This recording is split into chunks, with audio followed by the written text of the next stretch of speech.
Kapag alam ko po na may umaray sa aking salita, naninikluhod po ako, bumababa po ako para humingi ng paumanhin. Si Sian Gasa po, isang vlogger, diniretso po niya na si Mayor Bullet Halushos talaga yoong nagbabahay dito kay Dominic Roque. Sa akin niyo po ba yun narinig? Christopher Min, kwinestyon ang pahayag ni Dominic Roque. Di raw kinaladkad ang pangalan ni Halushos at Suntay sa hiwalayan nila. Sinisi si Sian Gaza kung bakit nalagay siya sa alanganin.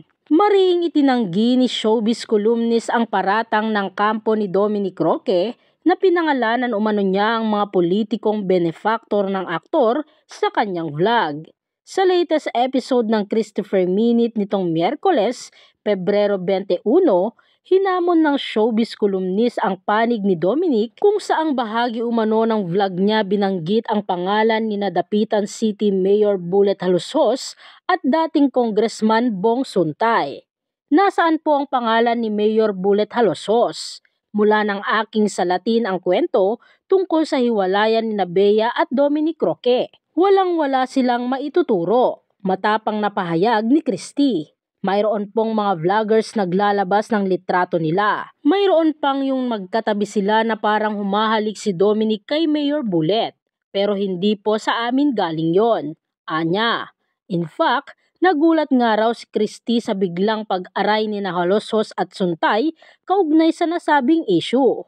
Dagdag pa niya, si Ginoong Bong Suntay naman po, wala po tayong pwedeng maging problema. Hindi po tayo magkakilala. Kahit si Ginoong Bullet Halushos, nakilala ko lang ang pangalan niya nitong magkaroon sila ng problema ni Tito Vic and Joey. Samantala, itinuro ni showbiz columnist Christopher Min ang social media personality na si Sian Gaza at mga vlogger kung bakit siya nalagay sa alanganin matapos buweltahan ng kampo ni Dominic Roque. Anya pa, si Sian Gaza po, isang vlogger. Diniretso po niya na si Mayor Bullet Halushos talaga yung nagbabahay dito kay Dominic Roque. So akin niyo po ba yun narinig?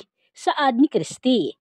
Ang mga vloggers po na nakisawsaw na nga lang ay kung bakit naglagay pa sa inyong lingkod at sa aming mga programa itong CFM at ang CNN sa alanganin. Nang opya, krinap, nagbuo ng sarili nilang content na ang binabato ayon kay Christopher Min. Anya. Dagdag pa ng showbiz columnist, napakagasgas na po ng swelas ng pangalan ko. Hindi ko po ninanais na ganoon ang mangyayari. Matatandaang nitong Martes, Pebrero 20, tuluyang pinalaga ni Dominic ang mga malisyosong pahayag umano ni Christy kaugnay sa mga isyong ibinabato sa kanya.